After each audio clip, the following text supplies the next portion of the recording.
Alguma vez a gente já parou para pensar por que algumas empresas, sabe, decolam e viram um sucesso absurdo, enquanto outras que pareciam ter tudo para dar certo acabam ficando pelo caminho? Será que existe um ingrediente secreto? Uma única palavra que pode definir o destino de uma organização? Bom, é exatamente isso que a gente vai investigar hoje. Pois é, essa é a pergunta de 1 milhão, talvez de US$ 1 bilhão. O que, de verdade, define uma empresa vencedora? É ter a tecnologia mais inovadora? Ou, quem sabe, um atendimento ao cliente que beira a perfeição? Ou é simplesmente ser a mais barata? Olha, tudo isso conta, claro. Mas a resposta real, ela é bem mais simples e, ao mesmo tempo, muito mais profunda. Foco, a palavra é essa. Parece simples, né? Mas dentro dela está toda a essência da estratégia. Não é só sobre trabalhar muito, mas sobre direcionar toda a energia, todo o recurso da empresa para um alvo, um único alvo bem definido. Vamos entender o que isso quer dizer na prática? Mas o que é esse tal de foco estratégico? E, mais importante, por que será que perder esse foco pode ser uma coisa tão perigosa para uma empresa? Para entender o tamanho do risco, nada melhor que um exemplo da vida real. Ter foco estratégico é basicamente ter uma clareza cristalina de qual é a sua missão, para onde se está indo e ter um plano coerente para chegar lá. Mas o verdadeiro segredo, a parte mais difícil, é fazer escolhas. É saber dizer sim para poucas coisas e, talvez o mais crucial de tudo, aprender a dizer não para todo o resto. Vamos dar uma olhada no caso da Dell. Lá pela metade dos anos 2000, eles eram os reis absolutos dos computadores. Mas aí começaram a se aventurar em outras áreas: televisões, câmeras, tocadores de DVD. E o que aconteceu? O desempenho começou a cair. Eles perderam a direção, o foco. A grande virada só aconteceu em 2008, quando a empresa decidiu voltar às suas origens, se concentrando em 5 prioridades centrais. E o resultado? A Dell conseguiu se reerguer. O exemplo da Dell deixa bem claro como é importante fazer escolhas. E para a gente entender como fazer essas escolhas, não tem ninguém melhor que Michael Porter, um dos grandes arquitetos do pensamento estratégico.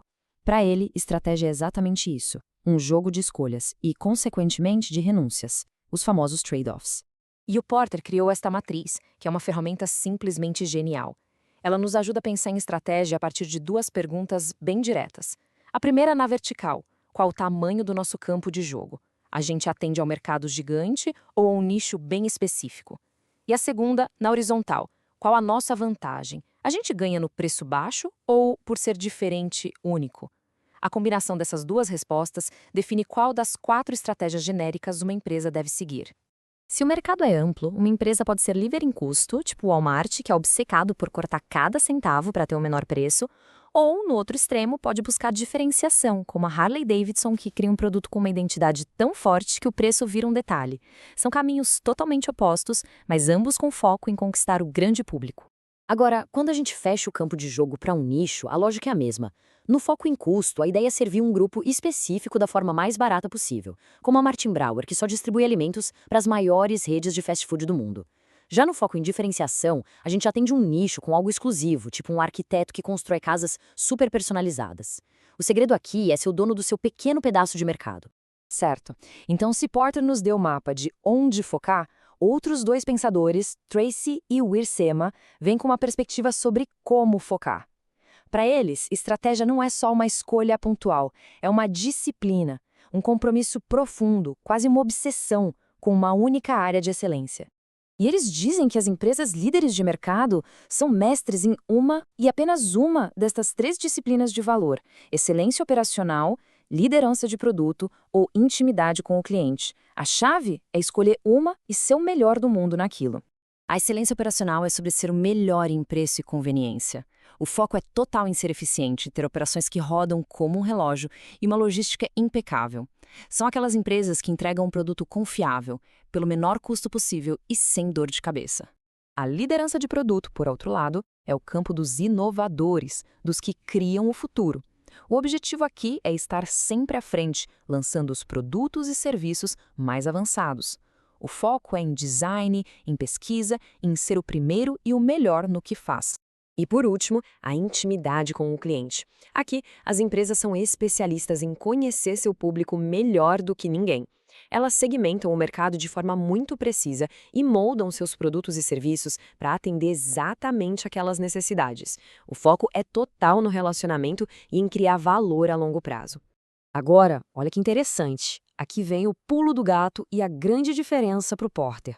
Tracy e Wirsema dizem o seguinte: seja o melhor em uma disciplina, mas atenção, você não pode ser ruim nas outras. É preciso manter um nível aceitável nas outras duas para não arruinar sua principal proposta de valor. E isso tudo nos leva a uma grande questão, um debate clássico no mundo da estratégia. É melhor focar em uma coisa só, sem olhar para o lado? Ou será que dá para combinar estratégias? O que acontece com quem tenta ser bom em tudo ao mesmo tempo? Então, chegamos ao dilema. Essa ideia de ficar preso no meio, sem ser nem uma coisa nem outra, é um perigo real que toda empresa deve evitar, como diria o Porter. Ou será que isso é um mito e que empresas realmente boas conseguem quebrar essa regra? Dito de outro modo, dá para ser o mais barato e o melhor ao mesmo tempo? A visão do Porter é bem taxativa, preto no branco. Ele argumenta que tentar ser os dois, líder em custo e em diferenciação, é a receita certa para ter um lucro medíocre. Para ele, isso é um sinal claro de que a gestão não teve coragem de fazer as escolhas difíceis que a estratégia exige. Mas aí, a gente olha para a Southwest Airlines. Eles cortam custos como ninguém. Não tem lugar marcado, não tem refeição, a frota de aviões é toda igual. Ao mesmo tempo, eles se diferenciam com a política de bagagem grátis, muitos voos diretos e uma cultura de empresa que é única, divertida. Eles parecem fazer as duas coisas, e com sucesso estrondoso. E não é um caso isolado, não. Pensa na Nike, no finalzinho dos anos 90. A empresa não estava bem das pernas. Qual foi a solução? Uma estratégia dupla. Cortaram custos para valer, economizando milhões, e ao mesmo tempo investiram pesado em produtos inovadores. O resultado? Um aumento de 70% no lucro, em um único trimestre. Isso mostra que às vezes a combinação pode ser poderosa. Então, para a gente amarrar tudo isso, o que fica? Primeiro, estratégia é escolha.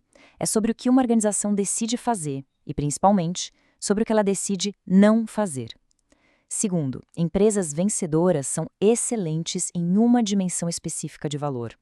E terceiro, embora o foco seja a regra de ouro, alguns exemplos de sucesso mostram que é possível sim misturar estratégias.